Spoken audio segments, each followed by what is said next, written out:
Buletin Didik 11 Mei bersama saya Mimi Azira Abdullah. Assalamualaikum dan salam sejahtera. Tarikh peperiksaan semester 3 Sijil Tinggi Persekolahan Malaysia STPM 2021 dan ulangan semester 2 STPM 2021 dipinda. Majlis Peperiksaan Malaysia MPM dalam satu kenyataan memaklumkan peperiksaan semester 3 STPM ditunda ke 25 dan 26 Mei serta 13, 14 dan 15 Jun depan. Tarikh asal bagi peperiksaan berkenaan ialah 18 dan 19 serta 24 hingga 26 Mei ini. Peperiksaan ulangan semester 2 STPM yang dijadual 13 hingga 16 Jun pula ditunda ke 16 dan 20 hingga 22 Jun depan. Kalendar peperiksaan STPM Kohort 2021, jadual waktu peperiksaan semester 3 STPM 2021 dan jadual waktu peperiksaan ulangan semester 2 STPM 2021 yang telah dikemaskini pada 9 Mei lalu boleh dimuat turun melalui portal MPM. Sebarang pertanyaan boleh dikemukakan ke bahagian pengendalian STPM dan MUAT MPM melalui talian tertera. 13,770 orang guru telah ditempatkan di sekolah-sekolah seluruh negara setakat 13 Mei melalui pengambilan khas guru kontrak COS. Menurut Menteri Kanan Pendidikan Datuk Dr. Razi Jidin, ini menjadikan secara keseluruhan 87% daripada keperluan asal 18,720 orang dapat dipenuhi. Otak semua baki akan diisi oleh COS. Hanya 2,400 tempat sahaja yang akan diisi oleh COS. Yang baki ini adalah untuk mata pelajaran yang kita sukar mendapat bekalan daripada pasaran. Ini termasuklah mata pelajaran seperti bahasa Inggeris, pendidikan seni visual dan juga mata pelajaran di sekolah jenis kebangsaan Cina. Beliau berkata demikian dalam satu perkongsian video Tanya DRJ di Facebook. Datuk Dr. Razi turut berharap guru-guru yang berjaya mendapat tempat dapat mendidik murid dengan baik.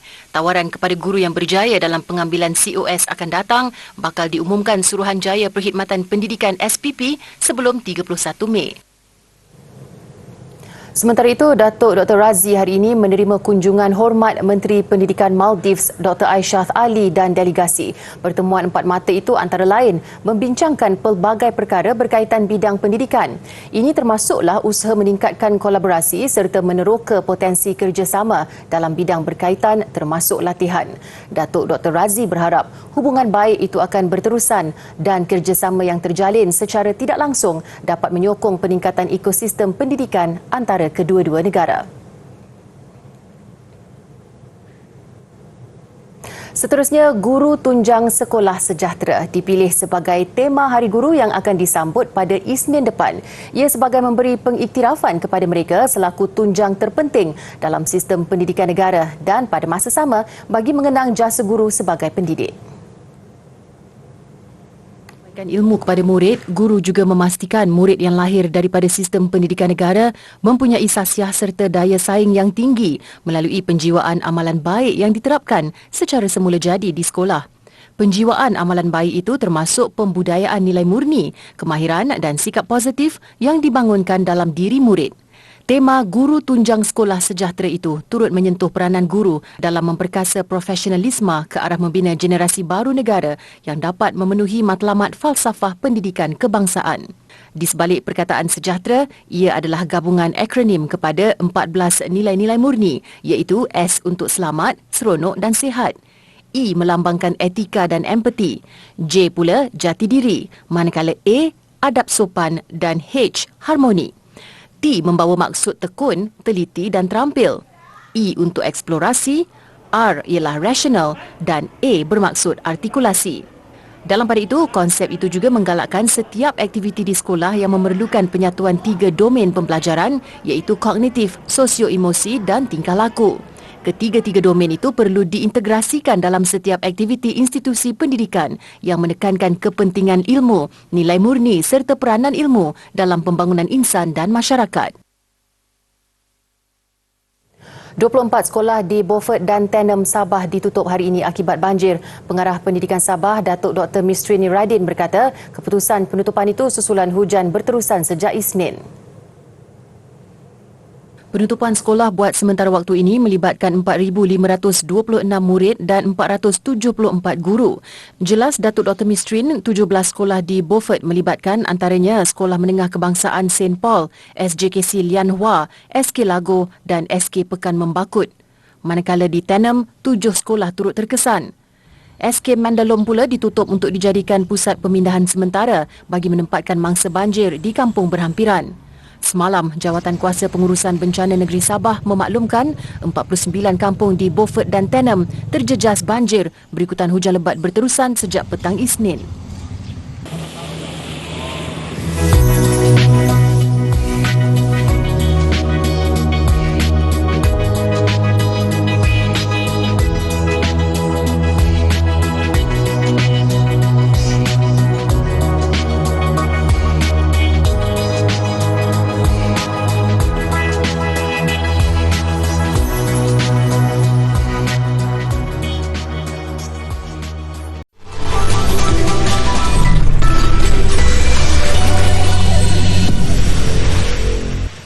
Bertemu kembali. Universiti Putra Malaysia UPM mencatat rekod baru dalam The Malaysia Book of Records MBR menerusi inisiatif penanaman agrivoltaik herba terbesar untuk mekanisme penyejukan semula jadi. Projek itu menempatkan 25,000 unit herba berpotensi tinggi misai kucing yang ditanam secara terus di bawah panel solar fotovoltaik PV berkeluasan 2 hektar. Pengarah projek agrivoltaik Dr. Muhammad Effendi Yaakob berkata, projek yang bermula Jun tahun lalu itu membantu industri tenaga solar untuk penyelenggaraan dan penyediaan tanah pertanian. Penyelidikan turut mengoptimumkan penggunaan ruang dan membantu penyejuk panel bagi meningkatkan keberkesanan janaan tenaga ke Grid Tenaga Nasional Berhad TNB. Projek ini satu-satunya integrasi pertanian strategik dalam projek solar PV berskala besar. Ia selari dengan hala tuju kampus hijau UPM dan memperkukuhkan ranking UI Green Matrix dalam kalangan universiti di seluruh dunia. Ini merupakan satu projek yang besar di UPM yang mana kita menggunakan ruang tersebut, guna pakai ruang sebagai salah satu projek pertanian, dan saya juga menyarankan kepada penyelidik untuk bukan hanya kepada misai kucing tetapi juga kepada tanaman herba yang lainlah, seperti halia, empedu bumi ataupun lemboyang dan sebagainya. Turut diadakan majlis menandatangani memorandum perjanjian bagi projek solar agrivoltaik berskala besar bersama Malaysian Green Technology and Climate Change Corporation dan syarikat Tasdaq Green Energy Sendirian Berhad. Dua pelajar dari Sabah, Amberly Maidon dan Hayden Hansanun Humphrey Swimin akan mewakili Malaysia ke World Championship of Performing Arts. Pertandingan akan berlangsung di Disneyland, California, Amerika Syarikat pada 21 Julai hingga 2 Ogos depan. Kejohanan yang juga dikenali sebagai Olympics for Performers and Entertainers telah melahirkan ramai artis hebat di Malaysia seperti Aina Abdul dan Allahyarham Siti Sarah Raisuddin. Amberly, pelajar Sekolah Menengah Kebangsaan Datuk Peter Mojuntin Penampang, akan bertanding dalam kategori vokal junior, manakala Hayden vokal senior. Amberly juga merupakan pemenang pingat emas Malaysia Championship of Performing Arts 2021.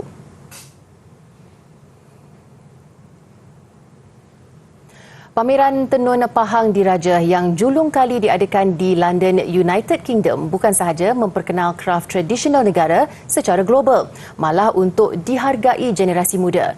Sehubungan itu, Raja Permaisuri Agong Tunku Hajah Azizah Aminah Maimunah Iskandariah yang menerajui seni itu turut menyeru warga Malaysia di sana untuk bersama menyokong selain menghayati dan berbangga dengan legasi berkenaan.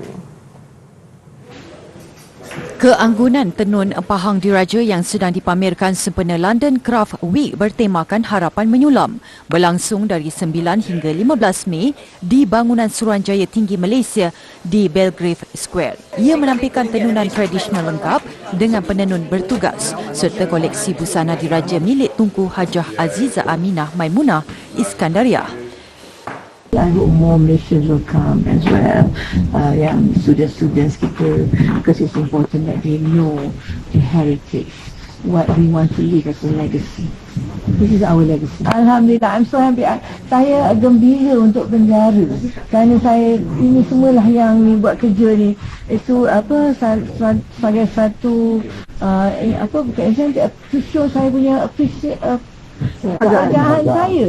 Ya, setiap kali saya kalau masuk penjara saya cakap memang saya pakai baju cantik, orang saya kata penjara banduan buat. Terima kasih kerana buat saya baju yang cantik-cantik.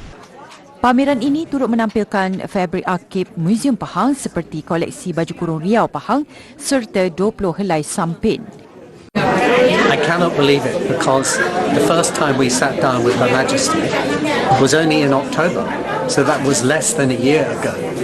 And now, look at this. I mean, it's miraculous. Menjunjung kasih kepada Tuanku kerana membawa saya sampai ke London dalam bidang tenun bersama menjayakan kraf di tenun.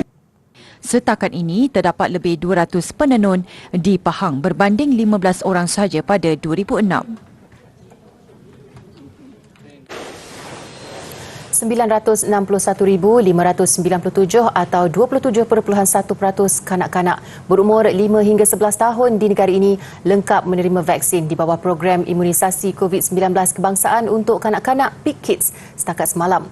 Menurut COVID Now, 1,569,286 kanak-kanak atau 44.2% daripada kumpulan itu telah menerima sekurang-kurangnya 1 dos vaksin.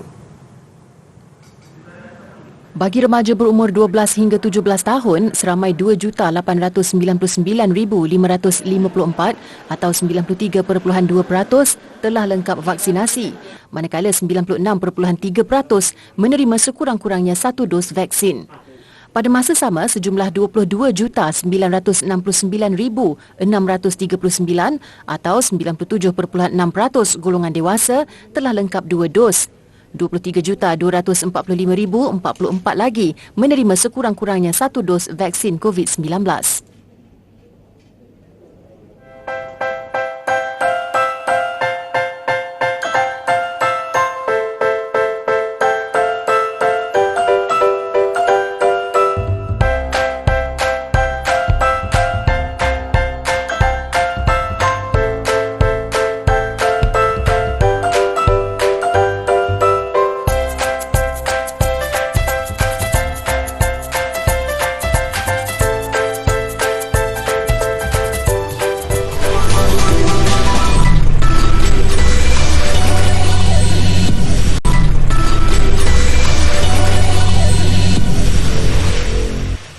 Masih bersama Buletin Didik. Lebih 6.5 juta kanak-kanak di Syria perlukan bantuan. Mengikut laporan tabung kanak-kanak Pertubuhan Bangsa-Bangsa Bersatu UNICEF, jumlah itu adalah yang paling tinggi pernah dicatatkan dalam tempoh 11 tahun negara itu dilanda krisis. Tambah laporan itu lagi, 213 kanak-kanak terbunuh atau cedera sepanjang 3 bulan pertama tahun ini. Sementara jutaan lagi kanak-kanak hidup dalam ketakutan serta ketidaktentuan sama ada di Syria atau negara-negara sekitarnya. Keadaan tambah membimbangkan apabila krisis politik di negara itu belum menampakkan tanda akan berakhir. UNICEF berharap semua pihak bertelagah mencari penyelesaian ke atas krisis politik di Syria. Pada masa sama, UNICEF mahu pihak yang menyediakan bantuan kemanusiaan dapat terus menghulurkan bantuan mereka. Terdapat anggaran sekitar 7 juta pelarian Syria tinggal di Turki, Lebanon, Jordan, Mesir dan Iraq ketika ini. Syria mula terlibat dalam perang saudara pada awal 2011 selepas pemerintahnya melancarkan serangan bagi mematahkan protes pro-demokrasi. Baiklah, lagi tarikan di Hong Kong apabila muzium terbarunya dijadual dibuka kepada umum tidak lama lagi. Diberi nama The Palace Museum, ia dibina untuk memelihara serta meraihkan budaya dan kesenian Cina. Palace Museum dengan ruang pameran sebesar 7,800 meter persegi memuatkan 9 galeri yang direka arkitek tempatan. Reka bentuknya menyerupai Forbidden City, mercu tanda ikonik negara China, namun ditampilkan dengan penyudah yang lebih kontemporari. Arkitek menyifatkan bangunan ini sebagai efisien tenaga dengan ruang yang luas di atas dan mengecil di bawah, manakala muka bangunan disaluti ribuan panel aluminium. Museum ini bakal menempatkan 900 hasil seni. Sejajar dengan objektifnya untuk terus mempromosi kesenian serta kebudayaan Cina, pihak museum memberi jaminan bahawa ia mampu menjadi lokasi simpanan yang selamat. Ratusan peminat menghadiri acara sambutan ulang tahun ke-45 Star Wars di Lima, Peru. Mereka memakai kostum pelbagai watak daripada franchise multimedia epik itu seperti Jedi, Darth Vader dan Princess Leia. Menariknya, pengunjung terdiri daripada pelbagai peringkat umur. Ada yang sudah lama meminati Star Wars dan cuba menurunkan minat itu kepada generasi baru. Tidak kurang juga yang mempelajari kisah itu daripada golongan muda. Ese traje que él lleva puesto, bueno, yo sí lo he hecho. Íntegramente sí lo he hecho. Saca de tu máscara, tu cara. Él también es cosplay de los 3 años y estamos ahí en el grupo de MOS, apoyando siempre a todas las caminatas. Llamó la atención, ¿no? Y bueno, en Perú se ve bastante gente, ¿no? Ligada a lo que es Star Wars y es bueno, ¿no? Yo trato de transmitirle eso a mi hija, por ejemplo, le he hecho ver las películas para que ella también le encante ese tema de las historias, ¿no? Historias galácticas. Bueno, lo aprendí de mi hijo Cristian, porque él estudió en la Toulouse-Lautrec y desde ahí, desde pequeñito, él tenía afición a esto, aprecio, amigo, de los regalos, de los juguetes que él compraba. Dalam kalangan ibu bapa yang hadir juga, ramai mengakui aktiviti sebegini cara terbaik menyatukan seluruh keluarga. Hari Star Wars diraikan setiap tahun pada 4 Mei dengan tema May the Fourth be with you yang berasal daripada slogan terkenal franchise itu. Adakah anda suka bercucuk tanam? Apakah yang diperlukan untuk mendapatkan tumbuhan yang subur dan sihat? Okey, di sini saya kongsikan dengan anda aktiviti Mari Berkompos. Okey, kita akan buat baja kompos yang mana bahan-bahan yang digunakan adalah bahan berasaskan karbon ataupun kita panggil bahan perang, bahan yang berasaskan nitrogen yang kita panggil bahan hijau, tanah dan juga air. Okey, antara bahan yang kita gunakan adalah sayur-sayuran, lebihan sayur-sayuran dan buah-buahan, daun dan juga rumput dan juga surat khabar lama. Okey, nampak mudah bukan? Jomlah cuba.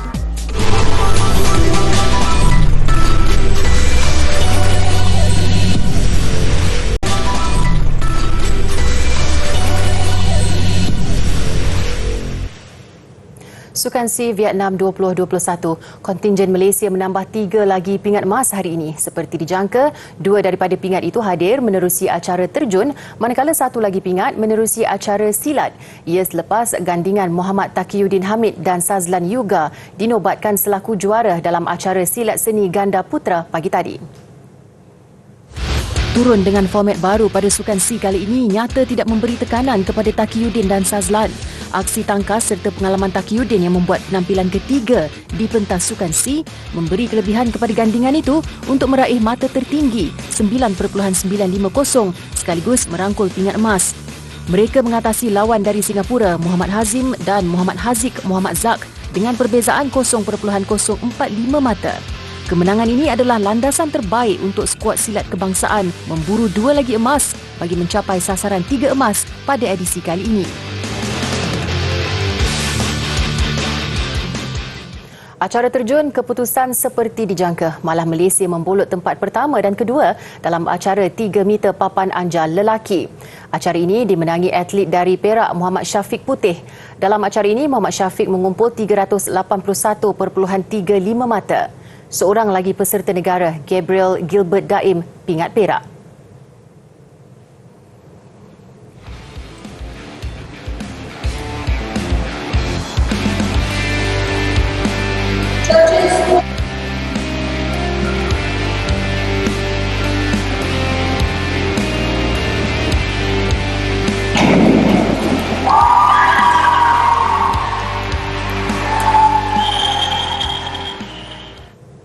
Seterusnya, kedudukan senarai pingat sehingga jam 7 malam tadi. Malaysia di kedudukan kedua daripada 10 kontingen yang mengambil bahagian.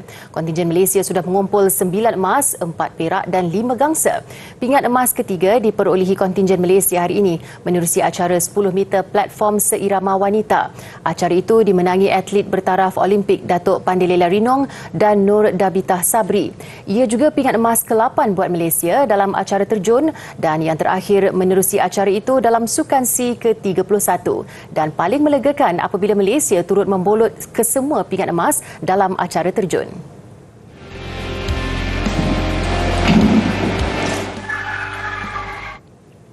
Liga Malaysia, Liga Super. Kedah Darul Aman terlepas peluang melonjak ke puncak carta menentang tuan rumah PJ City dan di sebalik 2 kali mendahului, Kedah mengakhiri perlawanan dengan keputusan seri 3-3. Kegagalan pertahanan PJ City mengeluarkan bola memakan diri. Tindakan pantas penyerang import Kedah Ronald Ngahwanja menghulurkan kaki menyebabkan kedudukan segera berubah. Berikutnya, benteng Kedah pula yang diuji. Giliran Darren Lock mendapat bola, PJ menyamakan kedudukan. Minit ke-33, Kedah kembali di depan, juga menerusi gol oleh Ngahwanja. Minit ke-65, Ngahwanja sekali lagi jadi tumpuan. Dia tenang memperdaya 4 pemain PJ termasuk penjaga golnya untuk disusuli jaringan hat-trick dalam perlawanan ini. Ketinggalan 1-3, PJ kembali merapatkan kedudukan hasil tandukan Mahali Jasuli minit ke-77. Berikutnya juga berpunca daripada satu sepakan percuma, kali ini giliran Khairul Muhammad Zamri menanduk masuk gol penyamaan PJ. PJ City 3, Kedah Darul Aman 3.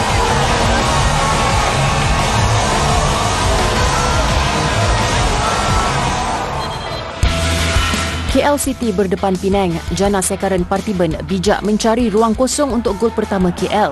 Awal separuh masa kedua, masih KL yang menguasai asakan. Giliran Romel Morales membolosi gawang Penang. KL 2-0 mendahului. Bakat daripada pemain tempatan tidak kurang hebatnya. Sebaik mendapat bola, Zafri Yahya tenang melakukan sepakan lambung untuk gol ketiga KL. Berikutan satu insiden, Penang diberikan sepakan penalti. Disusuli gol daripada Endrick Dos Santos, Penang merapatkan kedudukan. Di sebalik memperoleh satu lagi gol menerusi Hilal El Helwe, ia tidak cukup untuk memadam penguasaan KL. KL City 3, Penang 2.